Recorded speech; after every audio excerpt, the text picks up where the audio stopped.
என்ன சொல்றீங்களா? பெண்களை பத்தி தெரியாதுன்னு எனக்கு. எங்க அம்மா என்ன அப்படி வளர்க்கல.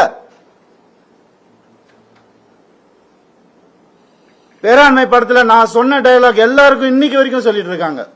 பெண்கள் மிகப்பெரிய சக்தி, அது தேவையில்லாம வீணடிக்க கூடாதுன்னு நினைக்கிறேன். நான் சொன்னேன். ஏன் 14 வருஷம் இருந்தேனே நானு என்னோட எக்ஸ் லைஃப்ல. அப்பெல்லாம் சொல்லி அவர் கடவுள், அவர் திட்டினதே கிடையாது, நான் தான் திட்டுவேன். எல்லா இன்டர்வியூ இருக்கு, எல்லா எவிடன்ஸும் வருது, நிறைய இருக்கு. எப்படிங்க என் குடும்பத்தை நான் அகைன்ஸ்டா எப்படிங்க பேசுவேன்? 14 வருஷம் பேசலையே, பொறுத்துக்கிட்டேனே. சேர்ந்து டிக் டிக் டிக் படம் நடிக்கும் போது ஏன் பிள்ளைங்க நான் எப்படிங்க விடுவேன்? கேட்டுட்டே இருப்பீங்களா? இப்படிதான்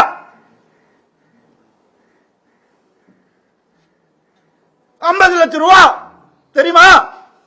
2 பேரும் ஸ்கூல் ஃபீஸ். எத்தனை வருஷம் நான் அதை கட்டி பார்த்துட்டு இருக்கேன். அவங்களுக்கு நல்ல லைஃப் கிடைக்கணும்னு.